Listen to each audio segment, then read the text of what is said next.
بلوچستان اور پاکستان کا مستقبل آپ کیسے دیکھتے ہیں، جبکہ امریکہ کی نظریں بلوچستان کے وسائل پر لگی ہوئی ہیں اور ان کی قبضے کی کوشش میں ہوگا یا ہے، جیسے کہ مشرق وسطیٰ میں؟ بلوچستان بھی اس دنیا کا ایک حصہ ہے۔ بلوچستان کسی اور ملک سے الگ تلگ یا کسی اور خطے سے الگ تلگ نہیں، اسی سب سے جڑا ہوا ہے، تو ہمارے مسئلے اور مسائل بھی لوگوں سے جڑے ہوئے ہیں۔ جیسے کہ آج دنیا سمٹ کر ایک گاؤں کا شکل اختیار کر چکا ہے، جس کو انگریزی میں گلوبل ولیج کہتے ہیں، تو اس گاؤں کا بھی ایک گلی یا ایک گھر کا نام بلوچستان ہے۔ اس گاؤں میں کافی لوگ رہتے ہیں۔ رہی بات امریکہ کی، تو گاؤں کا سربراہ ہوتا ہے، سربراہ کے ساتھ سلام دعا رکھنا پڑتا ہے۔ ایک چیز سلام دعا ہے اور دوسری چیز گھر کے مالک گاؤں کے سربراہ کو نہیں قرار دیا جا سکتا۔ گھر کا اپنا ایک وقار، ایک عزت، ایک ننگ و ناموس ہوتا ہے۔ گاؤں کے تکلیف میں یا گاؤں کی مشکلات میں گھر کے لوگ مدد تو کر سکتے ہیں، لیکن گھر کی عزت کو گاؤں پہ نچاور نہیں کیا جا سکتا۔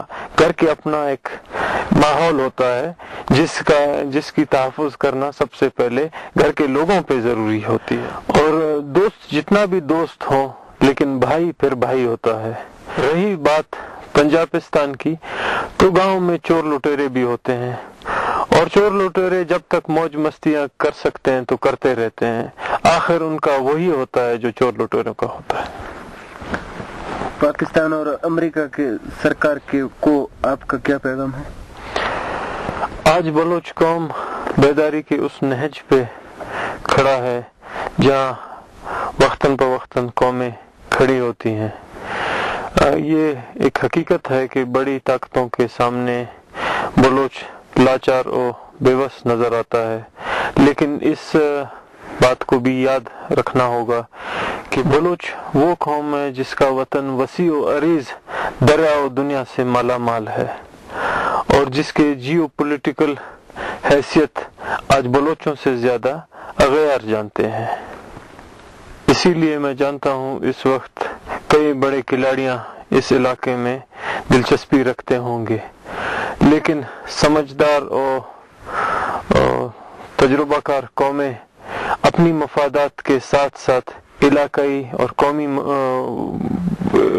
قوموں کے مفادات کو بھی مد نظر رکھتے ہیں، لیکن بلوچ قومی مفادات کو نظر انداز کر کے بڑے قومیں وقتی فائدہ تو بے شک لے سکتے ہیں، لیکن سمجھدار اور باتجربہ کار قومیں اپنی مفادات کے علاوہ علاقائی مفادات کو بھی مد نظر رکھنا ضروری سمجھتے ہیں۔ اور جہاں تک رہی بات پاکستان کی مفادات کی، تو بلوچ ان مفادات کو پورے کرنے کا بالکل پابند نہیں۔